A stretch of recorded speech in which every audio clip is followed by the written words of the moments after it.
اعوذ باللہ من الشیطان الرجیم بسم اللہ الرحمن الرحیم ان للمتقین عند ربہم جنات النعیم۔ اس کے برعکس جو اب متقی بندے ہیں ان کے لیے ان کے رب کے پاس نعمت والے باغات ہیں۔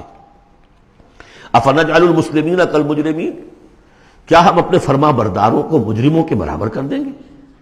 یعنی اگر باعث بادل موت نہیں ہے تو پھر تو مجرم اور مسلم برابر ہو گئے۔ ایک نظم شاداب نے بھی پڑھی ہو، ڈیتھ دی لیولر، موت تو آ کر سب کو برابر کر دیتی ہے۔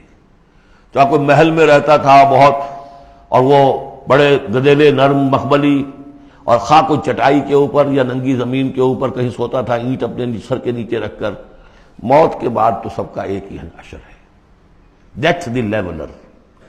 لیکن ڈیتھ دی لیولر اگر اخلاقی لیول پر بھی ہو تو بڑا ظلم ہے۔ افنجعل المسلمین کالمجرمین ما لکم کیف تحکمون، تمہیں کیا ہو گیا؟ تمہاری مت ماری گئی ہے؟ کیسا حکم دے رہے ہو؟ کیسی رائے بنا رہے ہو؟ دنیا میں کوئی حکومت ہوتی ہے جو اپنے باغیوں کو اور وفاداروں کو برابر رکھے؟ افنجعل المسلمین کالمجرمین ما لکم کیف تحکمون ام لکم کتاب فیہ تدرسون، کیا تمہارے پاس کوئی کتاب ہے جس میں تم نے پڑھا ہو کہ کوئی آخرت و آخرت نہیں ہے؟ ان لکم فیہ لما تخیرون، کہ تمہیں آخرت میں وہ سب کچھ مل جائے گا جو تم پسند کرو گے۔ ام لکم ایمان علینا بالغہ، کیا تم نے ہم سے کوئی قسم لے رکھی ہے جو ہمارے اوپر پوری اترنے والی ہو الی یوم القیامہ، قیامت کے دن تک؟ ان لکم لما تحکمون، کہ تمہیں وہ سب کچھ مل جائے گا جو تم چاہو گے۔ سلہم ایہم بذالک زعیم، اے نبی ذرا ان سے پوچھئے کہ کون ہے کہ جو اس کا ذمہ لیتا ہو۔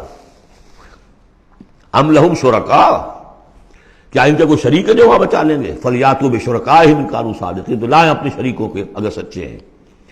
یوم یکشف عن ساق ویدعون الی السجود، جس دن کے پنڈلی کھولی جائے گی۔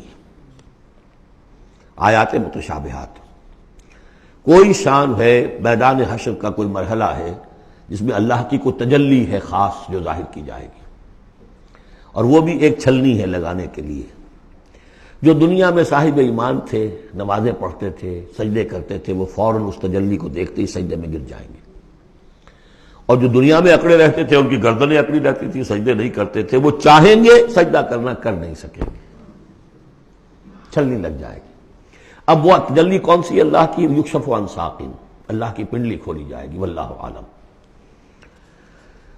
وَيُدْعَوْنَ إِلَى السُّجُودِ، اور پکارا جائے گا سجدہ کرو اللہ کو، فَلَا يَسْتَطِيعُونَ، یہ سجدہ نہیں کر سکیں گے۔ خاشعۃ ابصارہم، ان کی نگاہیں زمین میں گڑی رہ جائیں گی۔ ترہقہم ذلہ، ان کے چہروں پر سیاہی پھیل جائے گی۔ وَقَدْ كَانُوا يُدْعَوْنَ إِلَى السُّجُودِ وَهُمْ سَالِمُونَ، ان کو پکارا جاتا تھا سجدہ کرنے کے لیے اللہ کے سامنے، جبکہ یہ ثابت و سالم تھے، صحیح تھے، اس وقت یہ سجدہ نہیں کرتے تھے۔ آج کرنا چاہیں گے تو کرنے نہیں دیا جائے گا۔ فَذَرْنِي، اب یہ انداز دیکھ لی جو میں نے کہا تھا شروع کی صورتوں میں، تو اے نبی چھوڑیے مجھے، وَمَن يُكَذِّبُ بِهَذَا الْحَدِيثِ، جو اس قرآن کا اور جو آپ وہی پیش کر رہے ہیں جس کی تکذیب کر رہے ہیں، ذرا چھوڑیے مجھے اور ان کو، میں ان سے نبٹ لوں گا۔ ان کے بارے میں آپ زیادہ تشویش میں مبتلا نہ ہوں، ان کی باتوں سے زیادہ اثر نہ لیں، دلگیر نہ ہو، دل گرفتہ نہ ہو، رنجیدہ نہ ہو۔ ذرنی ومن یکذب بہذا الحدیث سنستدرجہم من حیث لا یعلمون، ہم انہیں سہج سہج رفتہ رفتہ لے آئیں گے جہاں سے کہ انہیں گمان بھی نہیں ہوگا۔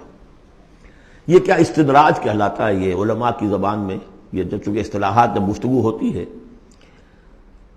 مولانا حسین احمد مدنی رحمۃ اللہ علیہ نے قیام پاکستان کے بارے میں یہ الفاظ استعمال کیے تھے، ہو سکتا ہے یہ استدراج ہو۔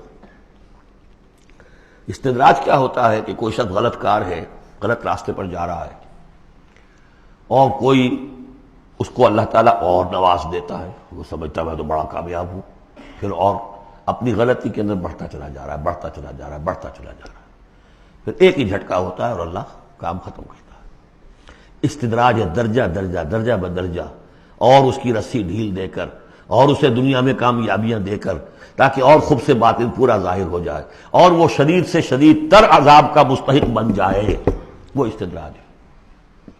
ہم انہیں درجہ بدرجہ استدراج اس کے ذریعے سے لے آئیں گے، من حیث لا یعلمون، جس کا انہیں اندازہ بھی نہیں ہوگا۔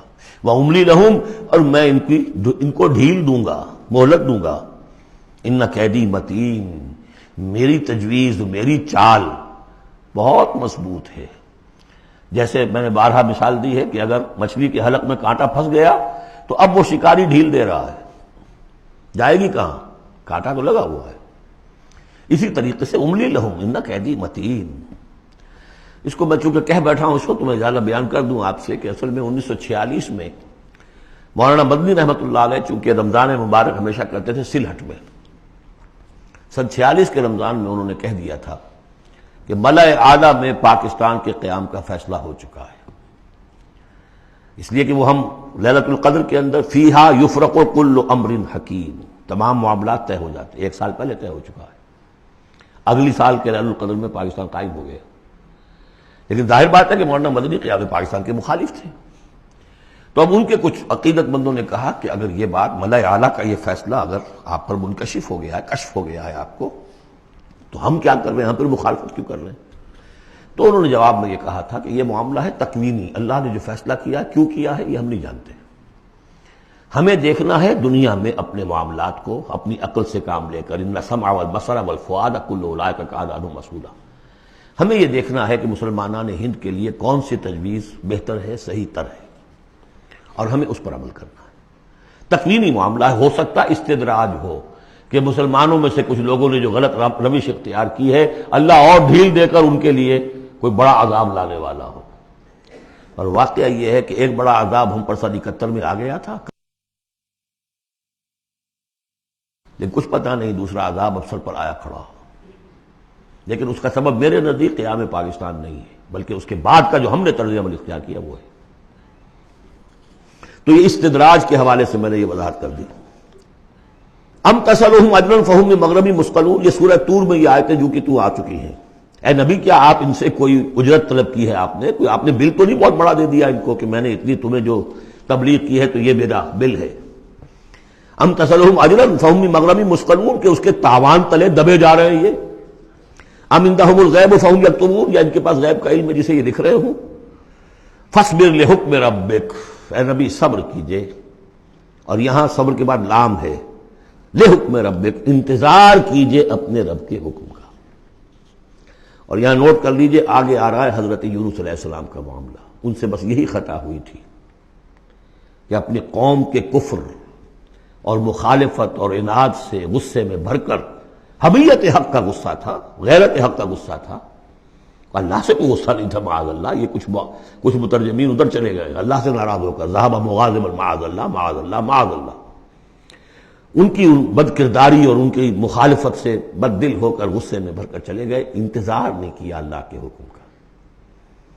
فاصبر لحکم ربک، اپنے رب کے حکم کا انتظار کیجئے، ولا تکن کصاحب الحوت، اور دیکھیے آپ اس مچھلی والے کی طرح نہ ہو جائیے گا، اذ نادا وہو مکظوم، جبکہ اس نے پکارا، جبکہ وہ اپنے غم کو اپنے اندر ہی اندر پی رہا تھا، صدمے کو، اور جبکہ وہ اس مچھلی کے پیٹ میں لا الہ الا انت سبحانک انی کنت من الظالمین، میں نے ظلم کیا، میں زیادتی پر ہوں، لولا ان تدارکہ نعمت من ربہ لنبذ بالعراء وہو مذموم، اگر اس کا ہاتھ نہ پکڑ لیا ہوتا، نہ سنبھال لیا ہوتا اسے اس کے رب کے ایک انعام اور احسان نے، تو وہ تو پھینک ہی دیا گیا تھا چٹیل زمین پر مذمت زدہ۔